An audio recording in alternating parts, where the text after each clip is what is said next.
थाना संभल कोतवाली में कल देर रात संभल सांसद डॉक्टर शफीकुर रहमान बर्क व 2 अन्य व्यक्ति फैजान चौधरी व मोहम्मद मुकीम के विरुद्ध अभियोग पंजीकृत किया गया है। इनके द्वारा तालिबान के संबंध में भड़काऊ बयान दिए गए। एक प्राइवेट व्यक्ति श्री राजेश सिंघल द्वारा लिखित तहरीर देकर यह बताया गया कि डॉक्टर बर्क द्वारा एक मीडिया ब्रीफिंग में तालिबान की तुलना भारत के स्वाधीनता सेनानियों के साथ की गई तथा उसकी जीत पर खुशी मनाई गई। ज्ञातव्य हो कि तालिबान भारत सरकार द्वारा घोषित एक आतंकवादी संगठन है। इस तरह के बयान देशद्रोह की श्रेणी में आते हैं।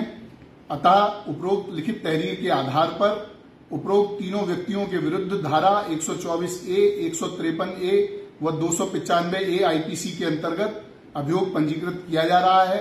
अन्य 2 व्यक्तियों द्वारा फेसबुक पर इसी प्रकार के बयान दिए गए, उनके विरुद्ध भी इसी एफआईआर में अभियोग पंजीकृत किया गया है।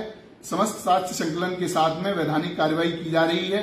देशद्रोह के बारे में इस तरह की बयानबाजी करने वाले व्यक्तियों अथवा सोशल मीडिया पर इस तरह की पोस्ट शेयर करने वालों के विरुद्ध कड़ी से कड़ी कार्रवाई संभल पुलिस द्वारा की जाएगी। धन्यवाद। देश जब अंग्रेजों के कब्जे में तो सारा हिंदुस्तान आज़ादी के लिए लड़ रहा था। अब वहाँ का भी अब अमेरिका ने कब्जा कर रखा, पहले रशिया में था, फिर जगह जगह उनका भी कब्जा, वो भी आज़ाद रहना चाहते, अपने देश को आज़ाद कराना चाहते। ये तो उनका पर्सनल मामला है। वहाँ तालिबान एक ताकत है और वो उसने अमेरिका को पाँव नहीं जमने दिए, रशिया के नहीं जमने दिए।